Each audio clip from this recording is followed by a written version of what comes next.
নমস্কার সবাইকে, কবিতার রান্নাঘরে। আজকে আমি আপনাদের করে দেখাচ্ছি চিলি মাশরুম রেসিপি। মাশরুম অনেকেই খেতে পছন্দ করেন না, কিন্তু এইরকম ভাবে করে খেলে সবারই খুবই ভালো লাগবে। চলুন তাহলে দেখে নিন রেসিপিটি।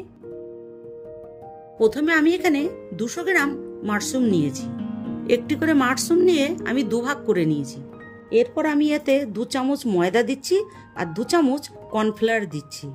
কাশ্মীরি লঙ্কার গুঁড়ো 1 চামচ দিচ্ছি, আর গোলমরিচের গুঁড়ো একটু দিচ্ছি, আর স্বাদ মতন লবণ দিচ্ছি, আর একটা পোলট্রির ডিম দিয়ে এটা আমি ভালো করে মিশিয়ে নেব। এটা ভালো করে মিশানোর পর 10 মিনিট রেখে দেবো। 10 মিনিট পর আমি এক সাইডে তেল গরম বসিয়েছিলাম, তেলটা গরম হয়ে গেছে। এরপর আমি মাশরুমগুলো দিয়ে ভেজে নেব। এটা ঠিক চিকেন পকোড়ার মতনই ভাজবেন, বেশি কড়া করে ভাজবেন না।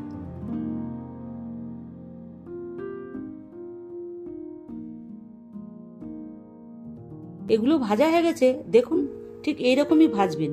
এরপর আমি তুলে নিচ্ছি।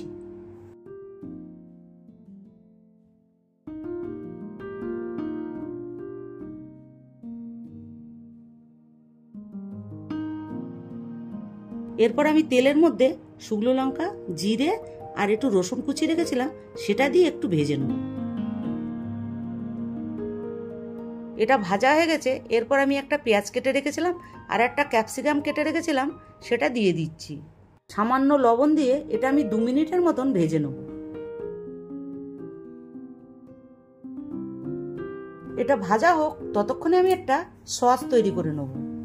এখানে আমি 2 চামচ টমেটো সস নিচ্ছি, 1 চামচ গ্রিন চিলি সস আর 1 চামচ রেড চিলি সস, 2 চামচ সয়া সস নিচ্ছি। নিয়ে একসাথে আমি ভালো করে মিশিয়ে নেব।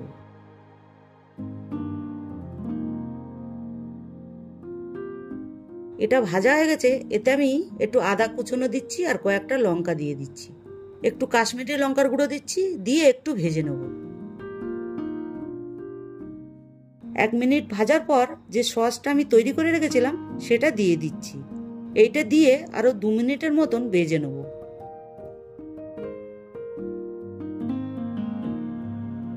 2 মিনিট হয়ে গেছে। এরপর আমি পরিমাণ মতন জল দিয়ে দেব।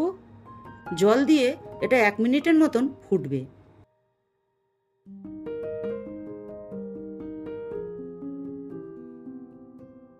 এটা ফুটে উঠেছে। আমি যে মাশরুমগুলো ভেজে রেখেছিলাম সেইগুলো দিয়ে দিচ্ছি। মাশরুমগুলো দিয়ে এটা 3 মিনিটের মতন হাই ফ্লেমে ফুটবে। 3 মিনিট পর আমি 1 চামচ কর্নফ্লাওয়ার জলে গুলে রেখেছিলাম, সেটাও দিয়ে দিচ্ছি। দিয়ে এটা একটু নেড়ে চেড়ে নামিয়ে দেব।